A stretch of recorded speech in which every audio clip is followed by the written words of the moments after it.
बहुत हुआ सम्मान बेटा, बहुत हुआ सम्मान, बहुत हुआ सम्मान। कुछ भी हो, हमारे जो प्रधानमंत्री हैं, आदरणीय, सम्माननीय, माननीय, यशस्वी, पूरी दुनिया में जिनका डंका बज रहा है ना, डंका बाबूजी हमारे, जो वो हैं बहुत ईमानदार। मतलब वो झूठ बोलते नहीं है, कोई झूठ नहीं बोलते, इतने ईमानदार हैं। मतलब जब ऑपरेशन सिंदूर चल रहा था तब वो अपने गले में बैठ करके बराबर बोलते थे कि पाकिस्तान को उसी की भाषा में सबक सिखाया जाएगा और हम घर में घुस के मारते हैं। अभी बिहार चुनाव में भी यही बात हो रही थी कि हम घर में घुस के मारते हैं। तो अगर पाकिस्तान ने हमारी बहनों को विधवा बनाया है, ऑपरेशन सिंदूर चलाएंगे, पहलगाम में जो भी हुआ। तो वो इतने ईमानदार और डेडिकेटेड है। अभी दिल्ली में देखिए जो भी ये कांड हुआ है ना, तो उसके बारे में मोदी जी ने कुछ नहीं बोला, है ना। नहीं तो मतलब कुछ नहीं बोला, उन्होंने ये बोला कि जो भी दोषी हैं उनको जो है पकड़ा जाएगा, सजा दी जाएगी। लेकिन इससे पहले जो भी घटनाएं होती थी, तो उससे पहले भी जो लोग थे, तो कोई अगर आतंकवादी घटना हो जाती थी तो तुरंत कहा जाता था कि इसमें पाकिस्तान का हाथ है, इसमें पाकिस्तान का हाथ है ना। और पाकिस्तान ही ये सब आतंकवादी गतिविधियां कराता था।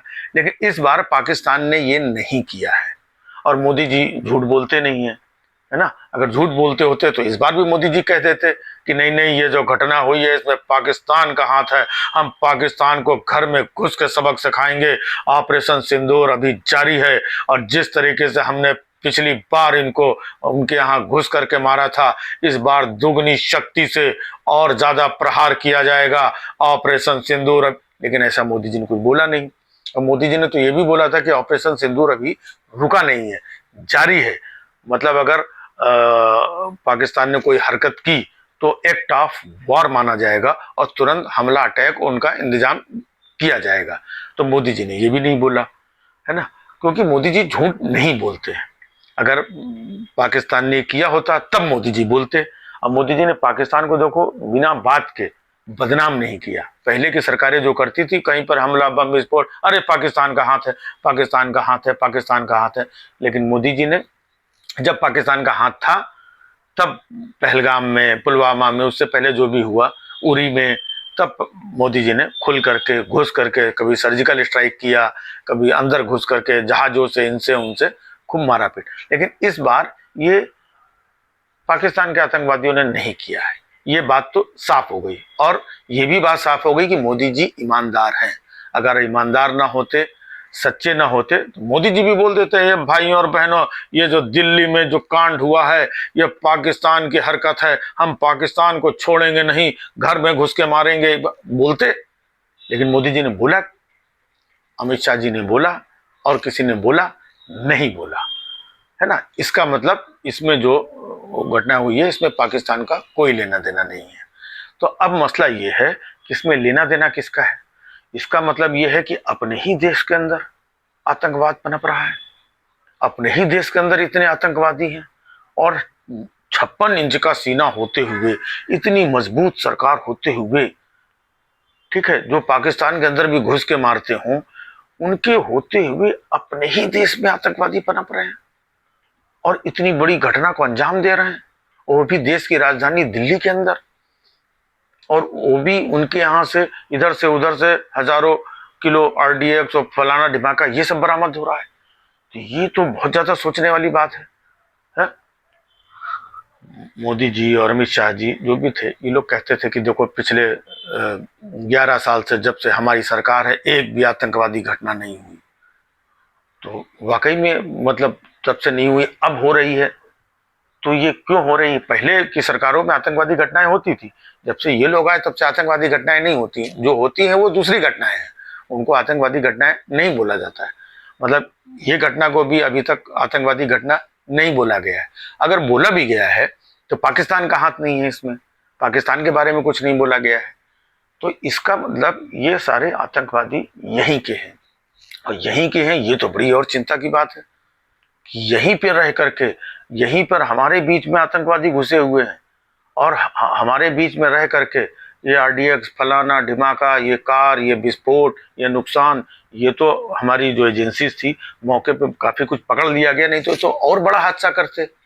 लेकिन चिंता वाली बात है कि अपने ही बीच में आतंकवादी, बाप रे, पहले बाहर से आते थे।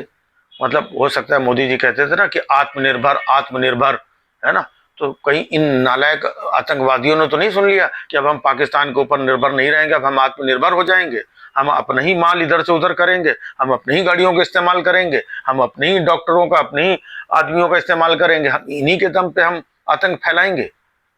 तो पता चला बाकी और किसी चीज में आत्मनिर्भर हुए नहीं हुए, है ना, इस जगह ये आत्मनिर्भर हो गए।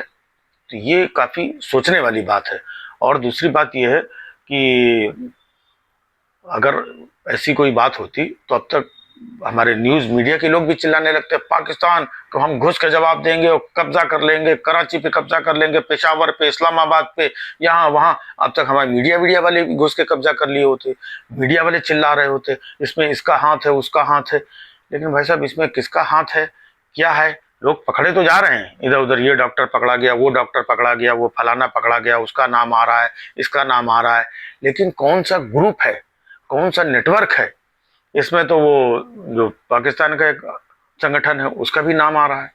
लेकिन जब तक हमारी सरकार ने, हमारे मोदी जी ने ये नहीं बोला कि इसमें पाकिस्तान का हाथ है, क्योंकि पाकिस्तान का हाथ हो नहीं सकता है।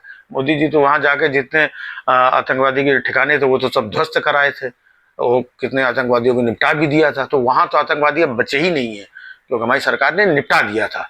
अब वहां पे निपटा दिया तो अब यहाँ पे पैदा हो रहा है। यार ये नहीं समझ में आ रहा। खैर चिंता मत करो, मोदी जी बहुत ईमानदार है, बहुत सच्चे आदमी हैं और 56 इंच का सीना है। वो यहाँ के लिए भी कुछ ना कुछ जुगाड़ करेंगे। अभी मतलब तीसरी सरकार का 1 साल हुआ है, ये 4 साल उनके पास हैं, है ना। तो पता नहीं 4 साल हैं कि नहीं है, नहीं हो सकता है कि 29 में भी मोदी तो सशक्त होकर के मोदी जी अंदर अंदर का भी सब कुछ ना कुछ निपटाएंगे।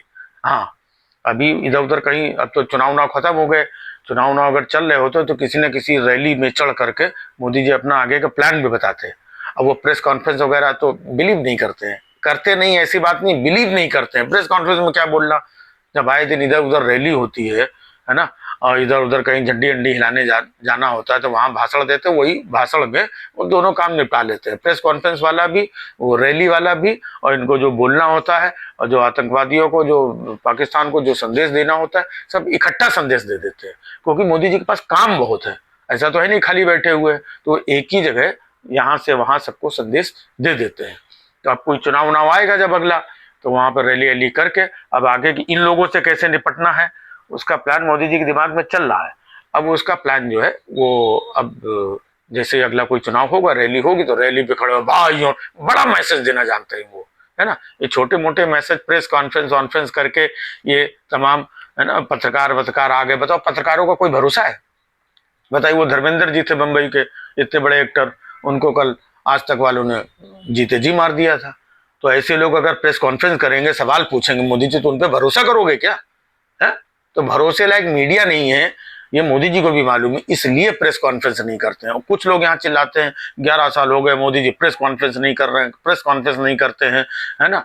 तो ऐसी झूठी मक्कार जो किसी को जिंदा रहते हुए मार दे, ऐसी मीडिया को मोदी जी अच्छी तरीके से जानते हैं, इसलिए प्रेस कॉन्फ्रेंस नहीं करते हैं। इसलिए वो रैलियों में जाकर के, जहाँ पे जनता होती है वहां पे जाकर के अपना संदेश और जो भी मैसेज देना होता है वहां से देते हैं।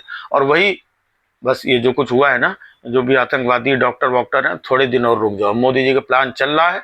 अभी बंगाल असम का कहीं चुनाव चालू होगा, रैलियों से दहाड़ के तब तुम लोगों की हालत खराब करेंगे।